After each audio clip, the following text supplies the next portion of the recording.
Stay updated with the latest in tech, science, culture, entertainment, and more by following our Telegram channel here. Do you see the white shadow?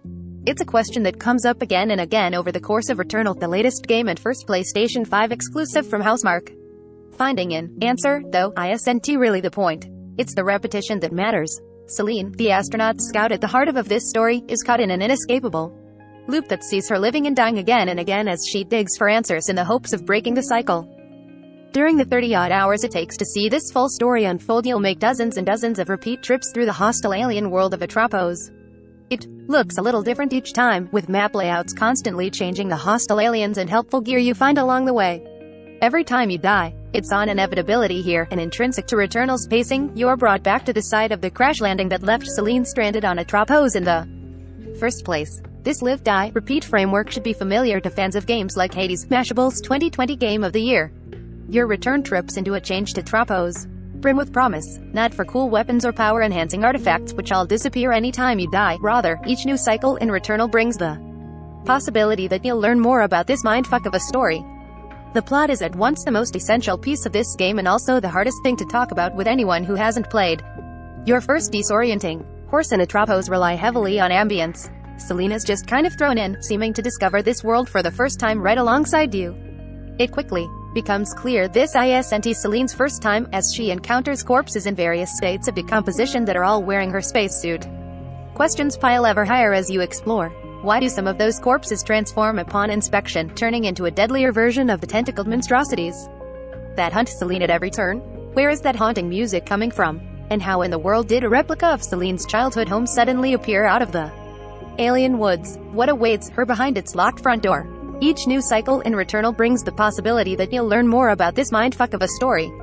Answers don't come swiftly, and they're rarely explicit. Returnal regularly sets all the action aside at pivotal moments to delve into cutscenes and playable story moments that fill in the details of the central mystery at the margins, in oblique and often surreal ways. Celine is haunted throughout her journey by a figure in an Apollo-era spacesuit. Its frequent appearances fuel a growing sense of dread. The answers are obscured behind a series of cryptic but increasingly detailed scout logs left behind by former versions of Celine, as well as xenoglyphs, i.e. alien wall writing, that you decipher over time, as well as other more mysterious sources. Returnal never fully shows its hand, leaving so much open to interpretation, but digging through all the clues and working through the intricate mystery brings a heady sense of satisfaction. As cerebral as Returnal's story ultimately gets, the meat and potatoes here is classic video games. Celine's survival depends on fending off a horde of aggressive alien monstrosities. There are plenty threatening up close, but almost all of the hostile creatures Celine encounters fire brilliantly colorful arrays of projectiles that you've got to constantly dodge and dash around in order to avoid getting hit. The key to success here is mastering enemy attack patterns. The smaller, weaker threats can usually be dispatched with a swipe of Celine's blade or a few well-placed bullets, but the larger beasts and slim but fearsome lineup of bosses spew out entire constellations of deadly projectiles. If you're familiar with arcade classics like Galaxian or R-Type, the so-called shoot 'em up or bullet hell genre of video game, then Returnal's emphasis on reading attack patterns and weaving between hailstorms of enemy fire should feel immediately familiar. Fortunately, Celine doesn't want for tools. Some of the most important ones even stick with her across cycles once they're unlocked, in a nod to classics like Metroid. These persistent upgrades let Celine reach parts of the environment that were once inaccessible. So an early unlock that grants her an alien sword on adds melee attacks to her arsenal also lets her break through previously impassable glowing red barriers.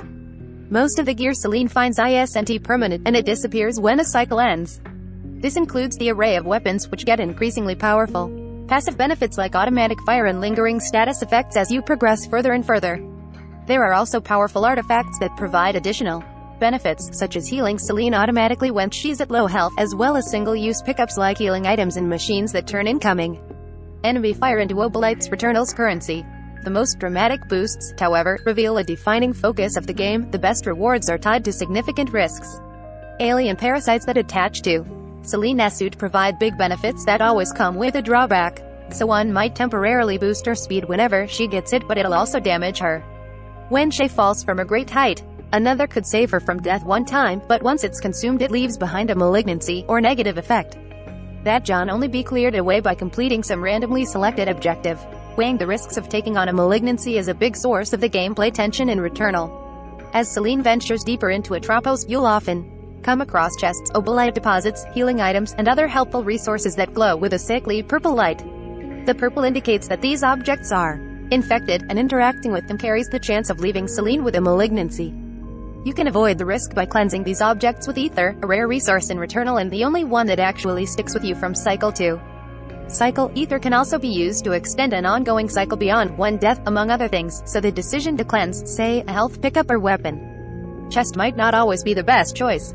The constant recurrence of the should I or shouldn't I question is the foundation and the heartbeat of this game. It's easy to find yourself feeling like Returnal is too challenging, especially early on when you don't fully grasp which weapons and gear works best for a given cycle. It can certainly be a punishing experience, with Celine's health quickly dwindling after just a couple of careless mistakes or poor choices.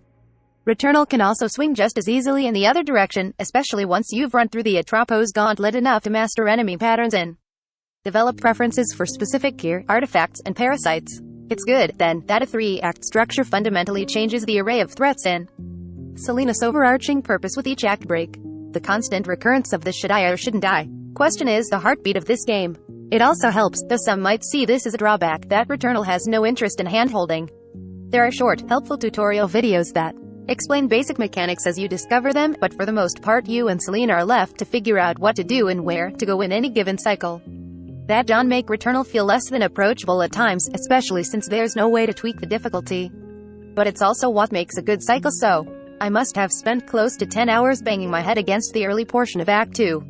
But when things finally clicked, which is to say, when I found a loadout that worked for me and felt like I had a handle on the tough new enemy patterns, I managed to drive all the way through Act 2 and onto the credits in a single cycle that lasted a solid 4 or 5 hours. It felt great. As hostile as Atropos can be, it's also a beautifully designed digital creation that brims with life and personality.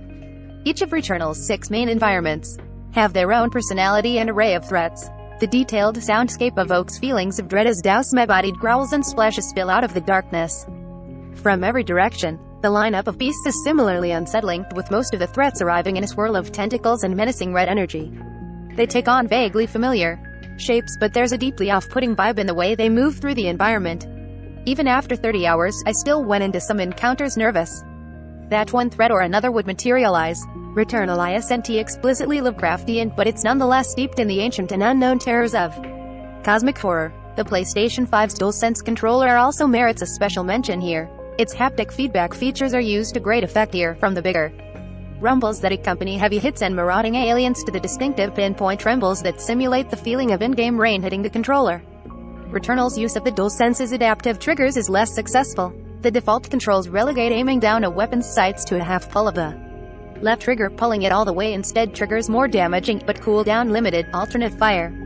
This is purely a matter of personal taste, but I found the action to be just a little too hectic at times to regulate my finger tension. Thankfully, adaptive trigger features are easily turned off in the options menu. All of these pieces, story, gameplay, and ambience, come together in a potent mix that's hard to put down. These are still early days for Sony's latest gaming console, but the publisher already has a PS5 winner on its hands in Returnal. Celine's creepy and surreal journey through a hostile alien world is the best kind of mindfuck, one that keeps you coming back for more. Returnal is out for PlayStation 5 exclusively on April 30th. Cover image sourced from Prayuthakon Socha Prayat Chan Ocha and Chiang Rai Times.